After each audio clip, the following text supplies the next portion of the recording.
Hello. Are you afraid of dropping the ball?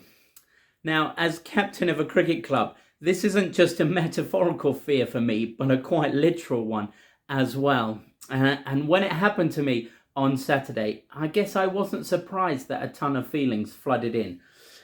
I was, however, pretty disappointed with them. And here's a list of some of those things that I felt. I wonder if you can empathise. Firstly, fear that I'd broken my finger. Thankfully not. Fear that I'd caused my team to lose. Fear that I had let down my teammates. Fear that I would lose credibility as a captain, as a leader. And fear that it proved that I was just too old to keep doing this thing. Now, I guess if you hear a list like that, you might be thinking it's amazing that I make it out of bed some mornings and I'm not just paralysed by the fear and neuroses in me. And I really hope that you are immune from such fears. And if so, to be honest, you can switch off because I got nothing to offer you today.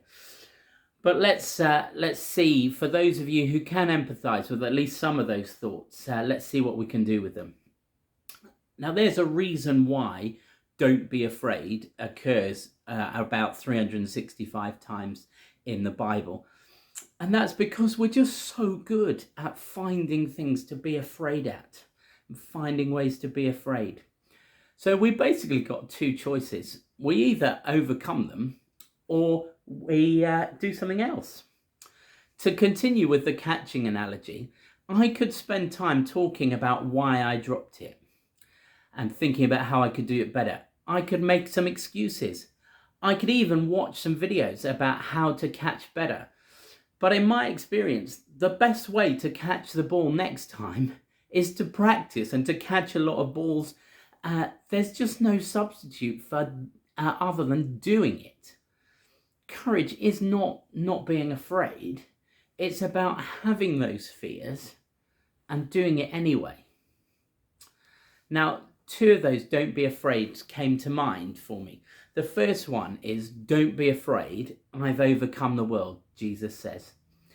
And does the fact that Jesus lived, experienced all there is about being human, including being afraid, reassure me on a Saturday afternoon when I'm facing cricket balls, or a Thursday lunchtime, or any time? Or is it just a platitude that we say to each other on a Sunday morning? And "don't be afraid, I am with you." Now, you might think I'm making the same point, but I want to challenge us not simply to enjoy being overcomers of fear by accepting God's promise for ourselves, but to follow his example and be willing to share with people as they stand and face their own fears. A problem shared is a problem halved. If fear really does come so easily to so many of us, let's walk with each other and help each other through. Then "love your neighbour" moves from not just a nice idea, but maybe just the bravest thing that we will ever do. Go on. Don't be afraid. I dare you.